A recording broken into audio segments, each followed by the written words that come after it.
బహుజన చక్రవర్తి ఛత్రపతి శివాజీ మహారాజ్ యొక్క 398వ జన్మదిన జయంతి సందర్భంగా అందరికీ ప్రతి ఒక్కరికి కూడా శుభాకాంక్షలు తెలియజేస్తున్నాము.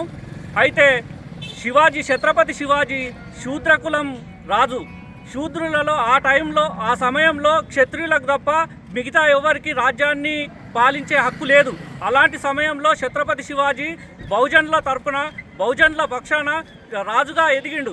అట్లాంటి ఎదిగిన రాజుకు పట్టాభిషేకం చేయడానికి అప్పుడున్న ఆ కాలంలో ఉన్న ఆధిపత్య కులాలు, ఆధిపత్య వర్గాలైనటువంటి పీష్వా బ్రాహ్మణులు ఆనాడి ఆయన పట్టాభిషేకాన్ని ఎవరు చేయడానికి ముందటికి రాలే. ఆ టైంలో గగాభట్ అనే బ్రాహ్మణుడు ఆయన నిలువెత్తు బంగారాన్ని తీసుకొని పట్టాభిషేకం చేయడానికి ఒప్పుకున్నాడు. అది కూడా ఆయన కాలి బొటన వేలుతో పట్టాభిషేకాన్ని చేసి అవమానించడం జరిగింది.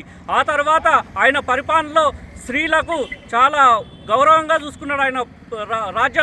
ఆయన రాజ్యంలో ప్రతి ఒక్క వర్గానికి, ప్రతి ఒక్క కులానికి సమాన ప్రాధాన్యం ఇచ్చి అందరికీ అన్ని రకాల పదవుల్ని అధిహరించేసిండు. అదేవిధంగా శివాజీ రైతులకు అనేక సంస్కరణలు, 4 సంవత్సరాలు వడ్డీ లేని రుణాలు ఇచ్చి ప్రోత్సహించిండు. అదేవిధంగా కరువు కాటకాలు సంభవించినాడు ఎలాంటి రుణాన్ని మళ్ళీ వసూలు చేయకుండా రుణాలను రద్దు చేసిండు. అంటే అంత గొప్ప దార్శనికత పాలన కొనసాగి బహుజన వర్గాలకెంచి ఇలాంటి మహనీయుడు ఉండొద్దనే కుట్రతోటి ఆయనను నిలువరించి ఆయనను కనుమరుగు చేసిరు. అట్లాంటి చరిత్రను తర్వాతి తరంలో మహాత్మా పూలే, జ్యోతిబా పూలే గారు ఆయన 1869లో ఆయన సమాధిని సందర్శించి ఆయన చరిత్రను బయటకు తీసి ఒకరోజు దాన్ని అంతా శుభ్రం చేసి ఒకరోజు నిద్ర చేసిన తర్వాత ఆయన 1870 ఆ ప్రాంతంలో శివాజీ మహారాజు బహుజన వీరుడు, బహుజన రాజ్యాన్ని ఒకవేళ బహుజనులు రాజ్యాన్ని పాలిస్తే ఎట్లుంటుందనే కోణంలో ఊరూరు తిరిగి ఆయన మీద పాటలు రాసి పాడి వినిపించడం జరిగింది.